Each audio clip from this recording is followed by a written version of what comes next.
Hideout.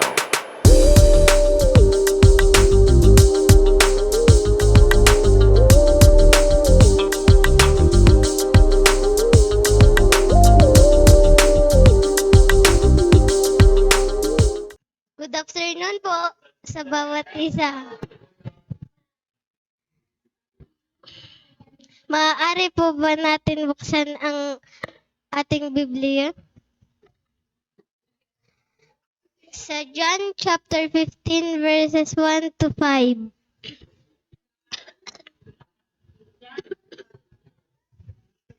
Ang tunay na puno ng ubas. Ako ang tunay na puno ng ubas, at ang aking ama ang tagapag-alaga. Pinuputol niya ang bawat sangang hindi namumunga at kanya namang pinuputulan at nililinis ang bawat sangang namumunga upang lalong dumami ang bunga. Nalinis na kayo sa pamamagitan ng salitang sinabi ko sa inyo. Manatili kayo sa akin, at mananatili ako sa inyo. Hindi makapamumunga ang sangang hindi nananatili nakakabit sa puno. Gayon din naman, hindi kayo makapamumunga kung hindi kayo mananatili sa akin. Ako ang puno ng ubas, kayo ang mga sanga ang nananatili sa akin, at ako sa kanya ang siyang namumunga ng sagana. Sapagkat wala kayong magagawa kung kayo'y hiwalay sa akin. Mainit na hapon.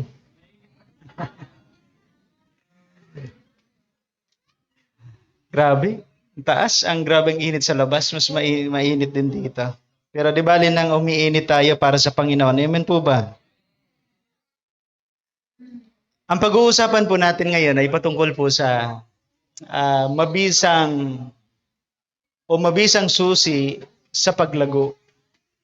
May mga tao kasi, maraming tao ngayon, especially sa spiritual life, ay hindi na po siya lumalago.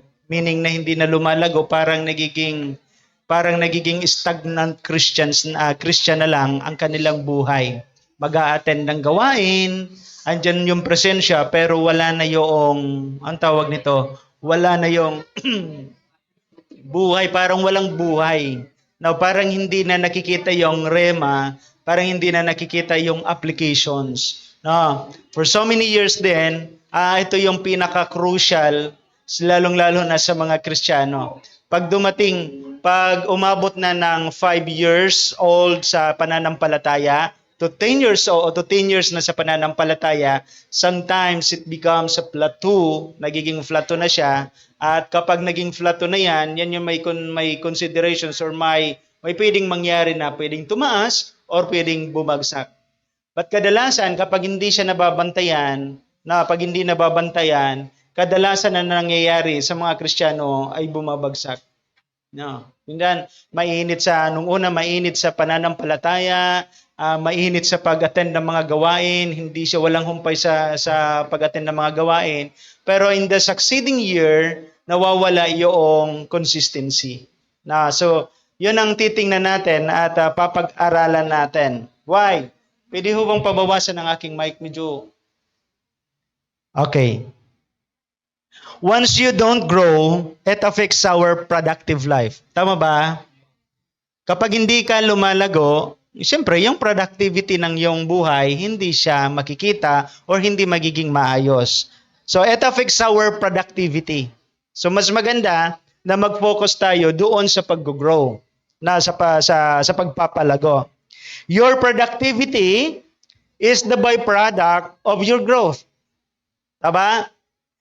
Kapag maayos ang iyong paglago, maayos yung productivity, maayos yung bunga. Tama ba? Kasi pag-uusapan natin ngayon is more on farming and root crops or crops. So, your productivity, the product itself is the byproduct of our growth. Kapag maayos ang pagpapalago, kapag maayos ang pakatanim at paglago, maayos yung productivity, maayos yung bunga. Na, maayos yung bunga. Therefore, you cannot be productive without growing. Sa Kristiyano, hindi ka magiging produktibong Kristiyano kung hindi ka lumalago. Hindi ka magiging maayos o kagamit-gamit na Kristiyano kung walang paglago. Diba? Kung Bacoso naglalago, so Bicol na lago. Naglalapa. So titingnan natin ngayon yung paglago. Growth, sabi diyan, pakilagay nga ron, tingnan natin yung verse natin. May isa ba diyan? Nakaandyan ba? Okay. Sabi diyan, ako ang tunay na puno ng ubas at ang aking ama ang tagapag-alaga. So it is referring, marami sa inyo, kung kayo ay dumaan sa Bible study ko, sa Bible study natin, lahat yan na napakinggan nyo na, the true vine. So yan ang kukunin ko ngayon, dahil dyan din nakuha natin yung concept kung paano magpalago. At ano ang mga mabisang susi na elements na makukuha natin dyan para tayo ay lumago sa pananampalataya. So sabi niya sa verse 2, inaalis niya ang bawat sangang hindi nagbubunga at kanya namang pinuputulan at nililinis ang bawat sangang nagbubunga upang magbunga pa ng lalong sagana. Nalinis na kayo sa pamamagitan ng salita. Sinabi ko sa inyo. Manatili kayo sa akin at mananatili din ako sa inyo. Hindi magbubunga ang sangang hindi nananatili sa puno. Gayon din naman, hindi kayo magbubunga kung hindi kayo mananatili sa akin. Napakagandang metaphor, napakagandang illustrations ang ginamit ng Diyos. Na sa Israel, normal sa kanila na sa kanilang mga vineyards mayroong mga tanim na ubas. Kaya naman, walang ibang maaaring nakita ng Panginoon ang kahalagahan ng ubas na yon at kanyang in-illustrate yung kanyang sarili. Ang product nila doon ay ubas, mga grapes, wine. So yun yung kanilang product. Pero pinakita dito ng Panginoon kung ano ang kahalagahan ng paglago. We must all concern for the growth. Kasi ang Diyos concerned siya, sabi niya, ako ang tunay na puno ng ubas at ang aking ama ang siyang tagapag-alaga. So in other words, every one of us was in the care of our Father. Ang Diyos ang tagapag-alaga. Kasama natin ang ating Panginoon that we are the branches. Tayo ay branches. So ang source of our life, the source of everything is Jesus Christ Himself. Rather that, mayroon ka pang tagapag-alaga. Mayroon ka pang gardener. Mayroon pa tayong gardener. Pero lagi nating tatandaan, next, tingnan natin. Sabi diyan, growth must be chosen again and again. In other words, ang paglago ay intentional. Tama? Pwede ka maging Kristiyano. Pwede nga ayaw mong lumago. Nasa sayo yan. Nasa sa atin yan. Nasa individual decision kung gusto nating lumago. Pero ang paglago must be chosen again and again. Sa 5 taon ng pagiging Kristiyano mo, naging malago ka, pwede mong umayaw na hindi lumago, hindi na magpatuloy. Kaya nga kailangan may reiteration, kailangan may palagi tayong, tinatawag natin, may refreshment palagi tayo. Kasi nga, sabi ko nga, minsan dumarating talaga sa buhay ng Kristiyano, nangihina tayo. Even mga pastors, nangihina yan. Dumarating sa punto na may panghihina. Pero nangihina, pero hindi humihinto.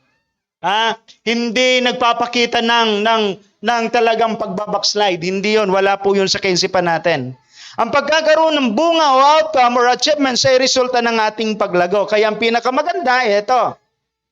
Kung gusto nyo na maging triple ang success nyo sa buhay or maging triple ang productivity natin sa ating spiritual life, double your effort sa paglago. Si Manny Pacquiao, hindi siya naging boksingerong tanyag kung hindi siya dumaan sa paglago. Diba? Sa pagtitraining. So in other words, kung gusto mong maging triple ang kakitaan sa pagiging Kristiyano or makita yung pagiging tunay na Kristiyano sa atin, double your effort sa paglago. Ano? Double our effort sa paglago. Now, ang tanong sa atin ngayon, ano ang mabisang susi sa paglago? Una, tingnan natin yung word na stability.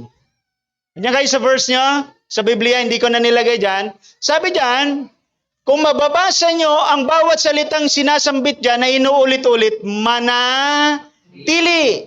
Diba? Manatili, manatili, manatili. Ang daming word dyan. Sa John chapter 15, 1 to 11, maraming verses yan. I think siguro 7 or 8 times na inulit-ulit yan. The very important word in verses remain. Getting connected to God. Ano? Tayo ay magko-connect sa Diyos para tayo ay lumago. No? Stability, okay, pakitingin na, next. Stability is the quality of being unchanging. Or in other words, consistency. Hindi nagbabago yung takbo. Hindi nagiging parang hindi umaatras, kundi forwarding. Ano, yun. Stability is the quality of being unchanging. Wala po kayong puno na makikita na malago na namumunga kung hindi siya stable. Meron bang sanga na namumungang wala sa puno? Lahat yan are connected. Ano? Kapag maayos yung puno, maganda yung sanga. No? Now, kung titingnan natin, makikita pala sa buhay ng isang Kristiyano na maayos kapag connected tayo sa Diyos. And that is the reason why may mga Kristiyano na parang hindi maayos. So there is a questionable, o pwede natin sabihin na questionable kung sila nga ba ay connected sa Diyos. Kasi ang connected sa Diyos, lalabas at lalabas because ang nais ng ating gardener ay maging katulad ni Kristo. And that is all the nutrients that Jesus has.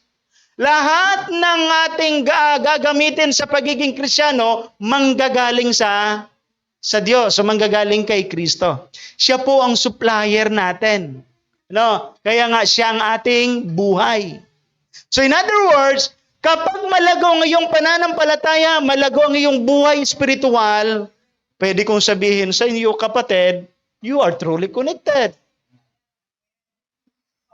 Diba? Kasi ang connection mo, walang iba kundi ang Panginoon. So, you're stable. So, para lumago, we need to stabilize our life.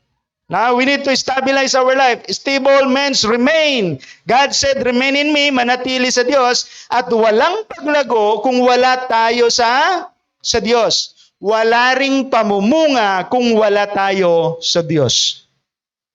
So, hindi magiging stable ang ating buhay kung wala tayo sa Panginoon.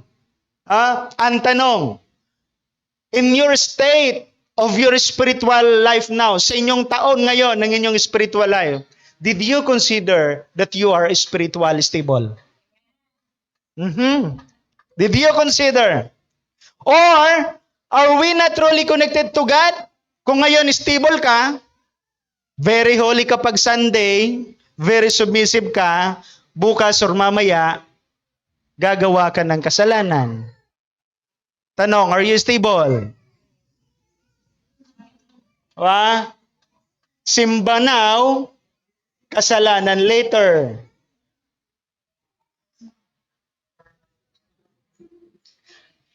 Pag sinabi nating stability, ito yung mga Kristiyanong hindi nagbabago-bago ng pag-iisip. Kasi yung consistency. Kasi marami mga Kristiyano, ganito yon. Hihingi ng tawad dahil tinamaan ng preaching, ng sermon, bukas balik ulit sa pagkakasala. Walang productivity.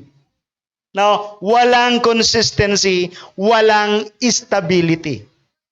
Nung ako po ay naging Kristiyano, kasi nung makakilala ko sa Panginoon, gusto kong maging stable ang aking buhay spiritual.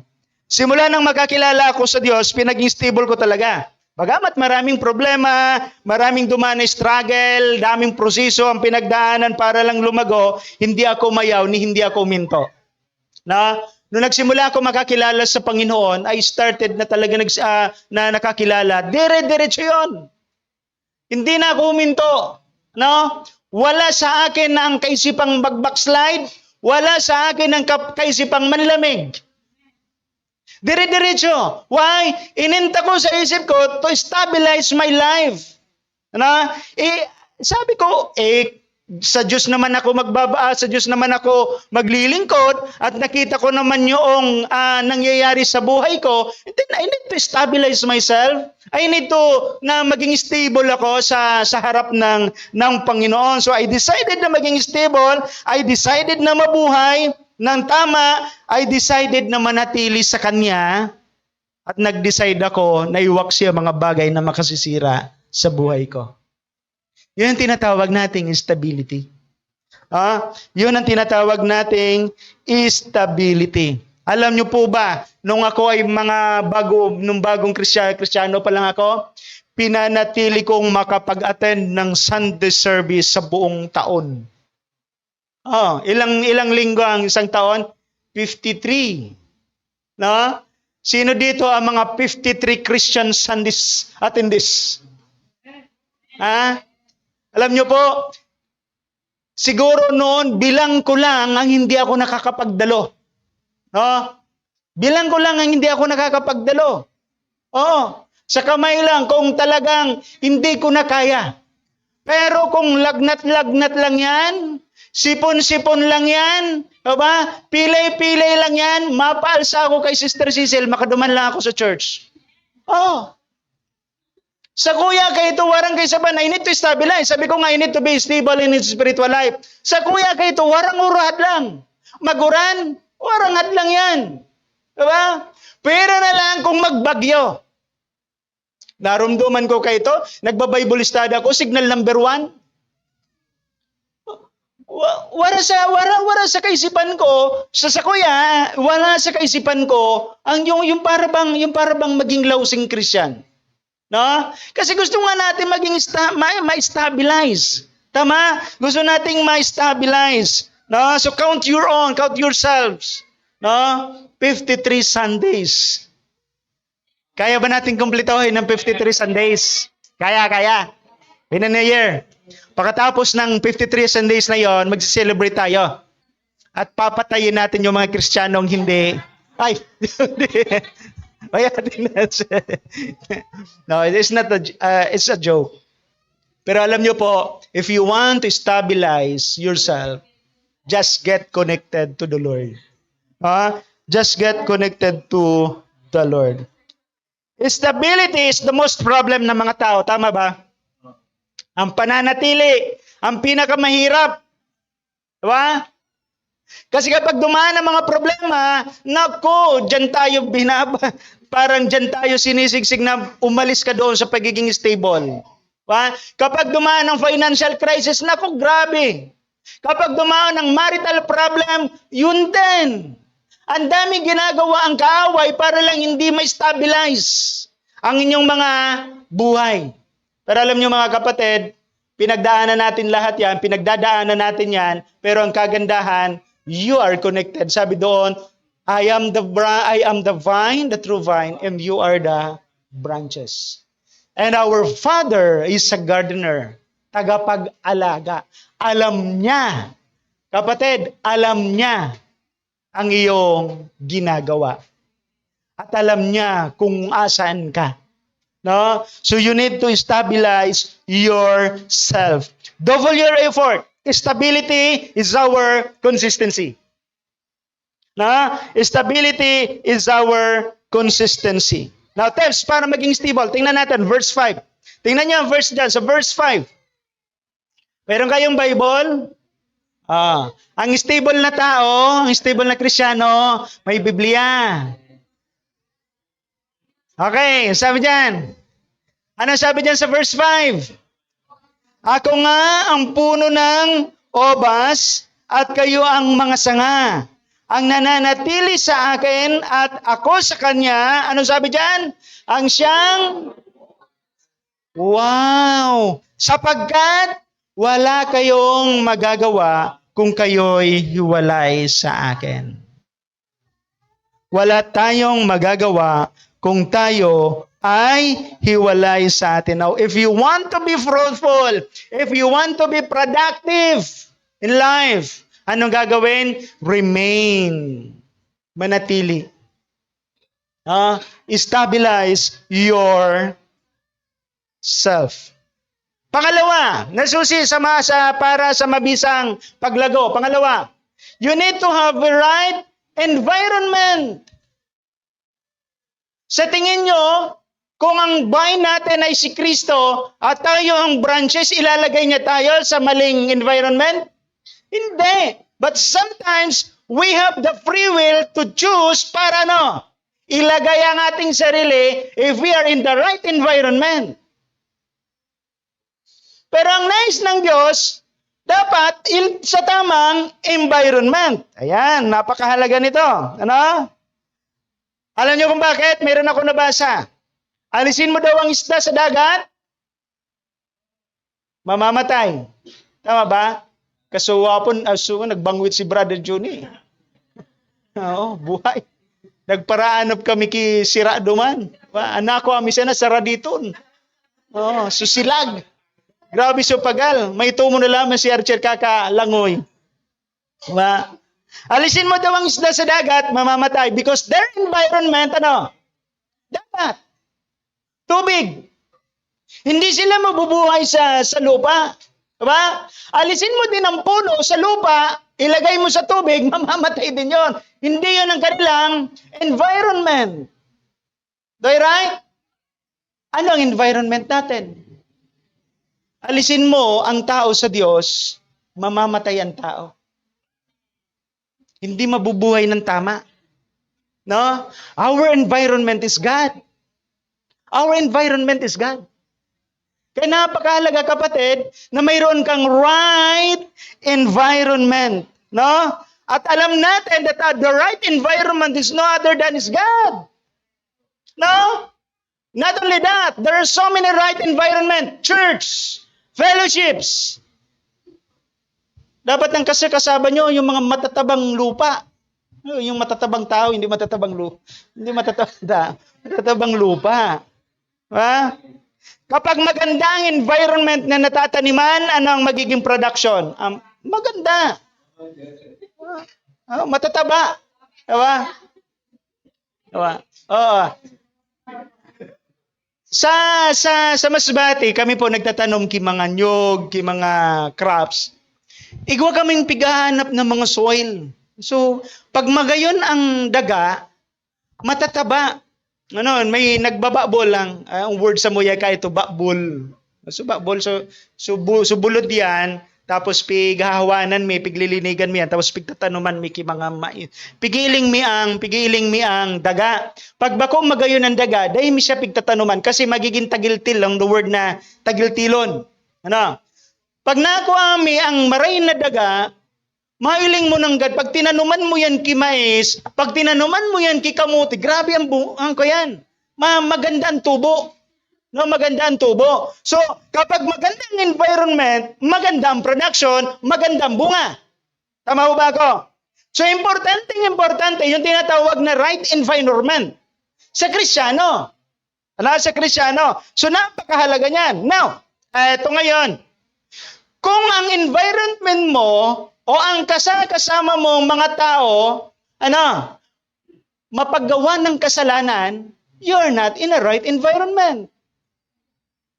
Ulitin ko, kung ang kasama mo the whole week, hindi mga Kristiyano at gumagawa ng kasalanan, you are not in a right environment. Sa tingin mo, magiging productive ka doon? Hindi. Diba? Sa tingin mo, kapag kasama mo yung mga lasinggo, kasama mo yung mga drug addict, sa tingin mo, magiging malago ka doon? Pero na lang kung wini-win mo sila. Mostly, tayo ang nawiwin. Di ba? Kaya mahalaga na tingnan nyo ang inyong sinasamahan. Nung ako po ay maging Kristiyano, ipinag-iisipan ko yan. Sabi ko, grabe, mawawara ang kabarkada ko. Sigurado yan. No, nung nagpasya akong maging sumunod sa Diyos, nung magpabaptize ako, nagpasya ako, nako, nung malaman ng mga barkada ko, unti-unti nang nawala yung mga barkada. No? Hindi na ako nakikisama sa kanila. Why? Hindi ko na masabayan ang kanilang mga ginagawa. Tama? So, anong nangyayari? Naubos yung aking mga kaibigan. But praise be to God. Pinalitan ng mga mabubuting tao na mga matatabang lupa na mga right environment na dadalhin ka sa kabutihan. Nung ako ay naging Kristiyano, para naging na-stabilize ang aking spiritual life, ang sinasamahan ko yung mga malalago sa pananampalataya. Oh, kasi para mas madali kang lumago. Natitrigger ako anong tawag nito? Kahit nga ako nung estudyante ako, ganun din. Ang gusto kong kasama, valedictorian, salutatorian. Kapag nangarog ako, at least tapos na. No, hindi, I mean, ang gusto kong samahan, yung mga natitrigger, yung para bang na-challenge ako na mag-aral din. Oo. Kaya, yun ang bantay-bantay ko noon Di ba? Kasakaso, barkada. Pag sinda na, sabi ko, aralang kao ng mga kuwan kayo niya, mga iskoro. Siyempre, malaban ka, makasupag ikasa na sa grupo ni Doang. Bako mahina. Yun ang aking konsepto noon. Kaya nung naging Kristiyano ako, the same concept na aking nagawa, abay, siyempre, ang sasamahan ko, yung mga malalago para lumago. Diba? Ang tawag niyan, yung tinatawag na strategic plan. Ini-strategize natin. No? Kailangan i-strategize. Kaya mahalaga na tingnan natin yung mga sinasamahan natin. Kung dinadala ka ng taong yan sa pagbibisyo, hindi yan mabuting environment. Kung dinadala ka ng isang Kristiyano sa panghihina, hindi pa yan Kristiyano, hindi pa yan right environment. Kung dadalhin ka para manglamya sa pananampalataya, naku kapatid, huwag mo siyang i-entertain. Hindi malago yan. Kailangang i-preserve mo yung tinatawag na right environment. Tingnan nyo, di ba may mga kasama kayong mga bato, mga simento, mga puso. Alam nyo mga simento, kapag siniran mo ng gas bill, hindi walang-wala sa hindi yung para bang mga tigang na lupa na tinatawag sa Biblia. Dapat ang samahan nyo mga matatabang lupa. Alam nyo po sa Biblia, mayroong illustration sa blessed man. Tama ba? Tingnan natin sa Psalms. Buksan natin. Pag ilagay ron yung may mga stable, buksan nyo ang inyong Biblia. Okay, Psalm chapter 1. Awit chapter 1. Verse 1 to 6. Pakilagay. Tingnan nyo This could be the right environment that could be na makita natin. Okay, sabi dyan. Mapalad ang taong hindi nakikinig sa payo ng wow, ayos Ano pa? At hindi sumusunod sa masama nilang halimbawa. Hindi siya nakikisama sa mga kumukutya at hindi nakikisangkot sa gawaing. Yan ang blessed person. Yan ang tinatawag natin that itong taong ito ay mayroong right environment. Hindi siya naaapektuhan. Okay, next. Verse 2. Sa halip, kasiyahan niyang sumunod sa kautusan ni Yahweh. Wow, very committed. Ito sinabi kanina ni Pastor John ang tawag ng dibutong-dibuto. Diba? Binubulay-bulay niya ito sa araw at gabi. Verse 3. Okay, next. Verse 3. Katulad niya'y punong kahoy sa tabi ng isang batisan, laging sariwang dahon at namumunga sa takdang panahon. Bakit siya nagiging sariwa? Dahil right environment. Ano man ang kanyang gawin. O, yan ang sikreto, kapatid. Ano man ang gawin natin, kapag maayos ang environment, nagtatagumpay. Siya yung nagtatagumpay. Next, verse 4. Hindi kayo ng sino mang gumagawa ng masama. Ito ay tulad ng ipa, hanginan siyang nagtatangay. Ibig sabihin, pabago-bago. Diba? Okay, next, sa araw ng paghuhukom, parusa niya ay nakalaan, siya ihiwalay sa grupo ng mga banal. Verse 6. Sa taong matuwid, si Yahweh ang pumapatnubay. Ngunit ang taong masama, kapahamakan ang hantungan. Tingnan nyo ang pagkakaiba. Sa taong matuwid, na nasa right environment, ang Diyos ang patnubay. Na sa taong masama, walang pumapatnubay. Kapahamakan ang kanyang patutunguhan. Okay ba yan? So una, stability. Pangalawa, right environment. Pangatlo, mayroon tayong tinatawag na separation. No? Separation. Alam nyo, pag ikaw ay connected na sa Diyos, you are separated to the worldly system. Kaya sabi ng Panginoon, manatili kayo sa akin para managana ang inyong bunga. In other words, kapag nanatili kayo sa Kanya, wala na kayo sa mundo. Kaya sabi sa John, do not love the world. No? Ano yung tatlo yon? Lust of the flesh, lust of the eye, and the pride of life. Ito yung mga makamundo. No? We're separated from the worldly system. Kaya nga palagi tayong nakukutsyahan, ano? Hindi na tayo sumusunod. Kahit nga sa mga bagay-bagay, hindi na tayo palagi sinasabi, uni nga yung mga Kristiyanong, ini mga buringon. Pag nagarandaan, sige sa nang istoryahan. Makaburing sa muya, pag nagarandaan, pirmi may buti. Sino nga sa mga Kristiyano, urugmao na ngayon ni Sindao, istoryahan sa na ngayon, kapisa na, urugmao na. Makaburingon daw. Ayan. Na-try nyo na ba yon? Na masabihan? O kayo yun dati na nagsasabi? Pero nung makakilala kayo, nakasama kayo, sasabihin nyo, kapilang, masaya na kami. Kapilang, okay na sa amin. Diba? Buko Diyos, ayos na. Tubig, ayos na. Diba? Gitara lang, okay na. Masarap na ang samahan. Diba? Kasi sa worldly, iba ang kanilang aspect of kasiyahan. Pero sa atin, wala ang kasiyahan andito na sa atin. No, hindi na natin hinahanap ang kasiyahan because the joy masigit sa kasiyahan. Amen po ba? Diba? So the joy is within, nandiyan na sa atin. Bunga na ng Espiritu yan.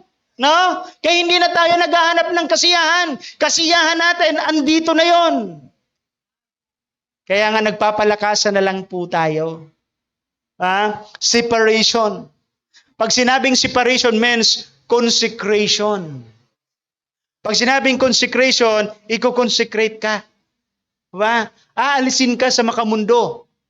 Kapag inalis ka sa makamundo, pag inalis ka sa barkada mo, titingnan ka ngayon ng barkada mo. Tama ba? Now, pag ikaw ay naging Kristiyano ka, may mga katrabaho kang bago Kristiyano, ikaw ngunya ng mata-mata. Tama? Iling ngayon, Kristiyano ngayon, pero nadadagit. Ano man daw? Unyata, sinda ba ko, sinda Kristiyano? Diba? Na nakukuha nyo, nung hindi ka Kristiyano, hindi ka tuyang-tuya. Pero nung maging Kristiyano ka, bakit ba parang lahat pansin sa'yo? Diba? Nakuha niyo ang ibig kong sabihin? Why? Because you have been separated. Consecrated ka eh. Diba? Ayaw ng kaaway na gano'n na ikaw, i-consecrate. So the reason why, gagamitin ni Taning. Gagamitin yan ni Taning. You need to separate yourselves to worldly system. We need to choose kung sino ang sasamahan. Ang makakilala ko kay Lord, humanap ako ng mga taong tutulong sa akin para lumago. And I praise God. Hindi na sayang ang aking effort na, why? Kasi nga, andoon yung effort natin to separate. Darating talaga ang oras. No? Darating talaga ang oras. Kaya ang hahanapin nyo ngayon, only quality people. Mayroon ba kayo mga kakilalang parang walang kwalidad? Yung para bang pagkausap mo wala kang makuhang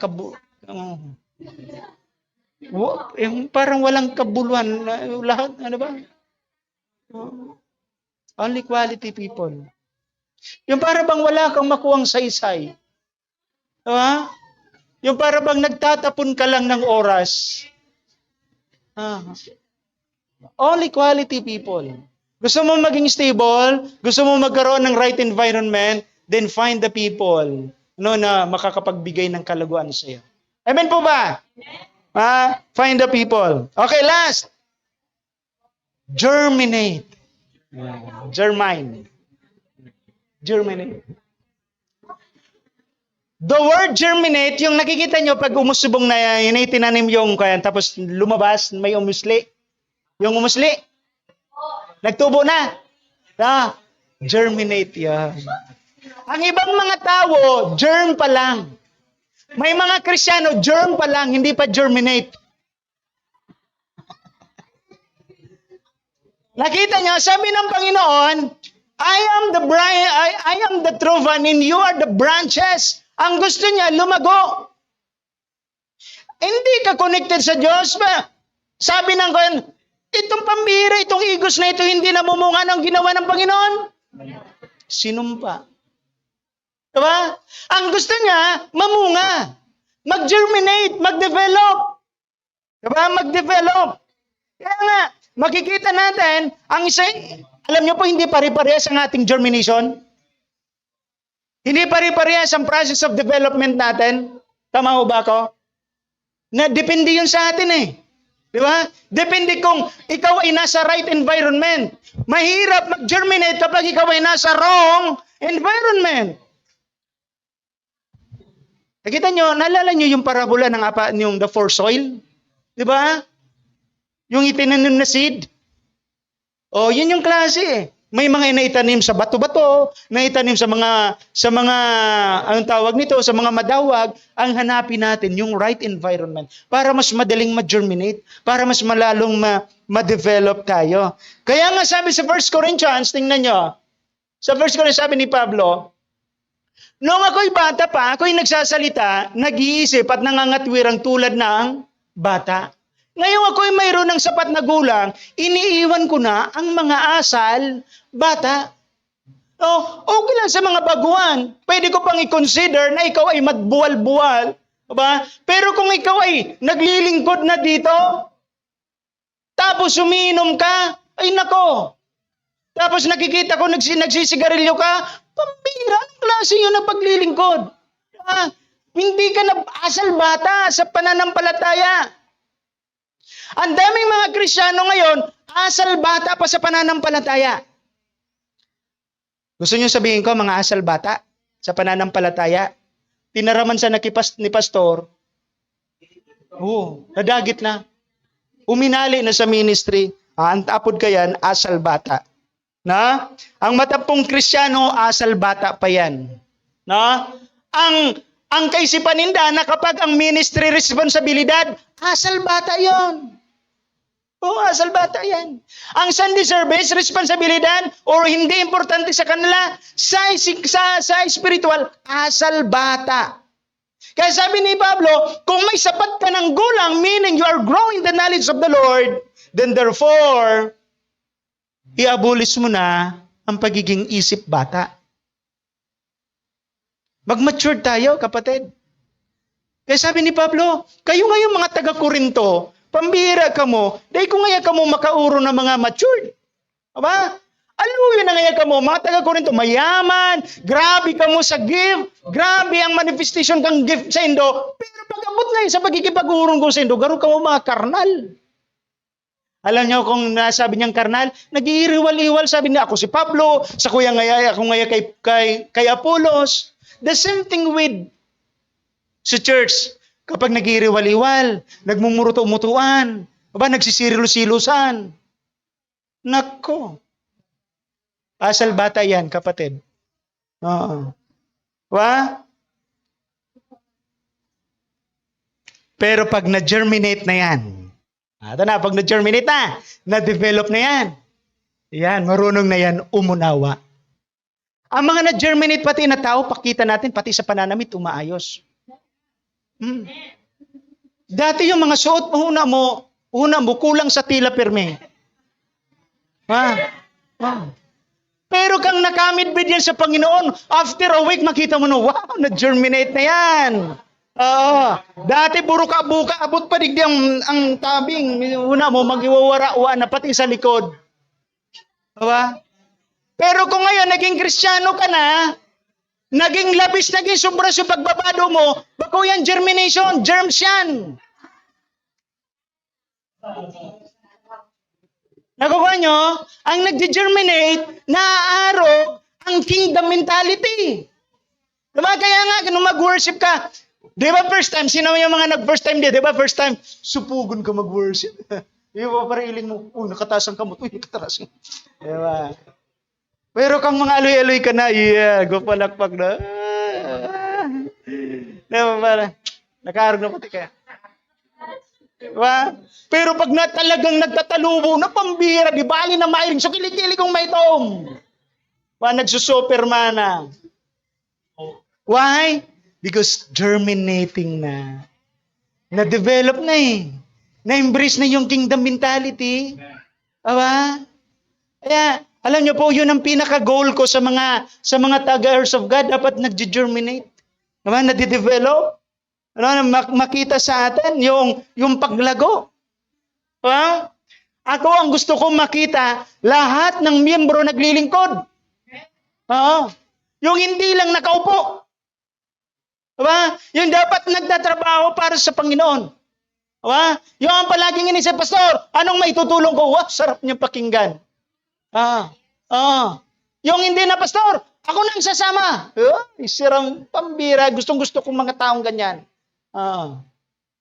Nakuha nyo, bakit? Ang puso niya na-germinate na. Na-develop na eh. Nakuha nyo yung germination? Kapag ang Diyos ang nagiging nutrients natin, magiging malago ka. Mas madali ang process. Mas madali ang paglago. Diba? Mas madali ang paglago. Okay, next. Kaya sabi dyan, sa ating pagtatapos, life is growth. If we stop growing, technically and spiritually, we are as God as dead. Wala na. Kapag huminto ka sa pagpapalago, wala nang saysay. Pag sinabi na sa iyo na wala nang saysay, maringaya kayo ni, tapuso na sana ang mission mo, digdi sa daga. Wala nang saysay. Maringaya kayo ni, kayo naman sa nanagiro, tapuson ta ng mission mo, kuha na kita, ano nga po kayo ni, end of contract na kitang duwa, sabi ni Lord. Tapos na. Diba? Pero kapatid,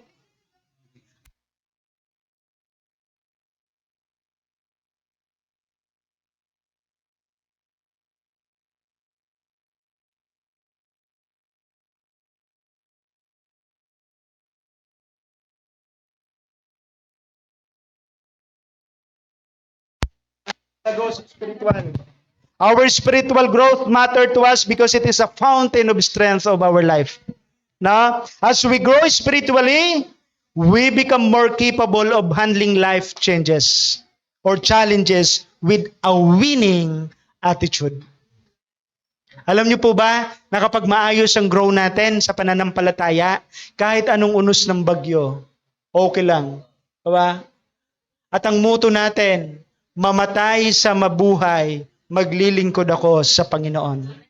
Amen na? Yung para bang walang makahahadlang sa akin sa paglilingkod sa Diyos. Spend time each day reflecting our values and becoming more knowledgeable about God. Kaya ang pakiusap ni Pedro sa atin, lumago kayo sa kaalaman kay Kristo, sa pagkilala sa Diyos. Who is our promise keeper? Walang iba kundi ang Diyos. Walang iba kundi ang Diyos. Kailangan sila po muna ay maialay sa Diyos. Kailangan matanggap po nila ang blessings ng Diyos. As children go older, marami po ang sa kanila ay nag-e-impluwensya. Kailangan munang Diyos muna ang mag-impluwensya sa kanila.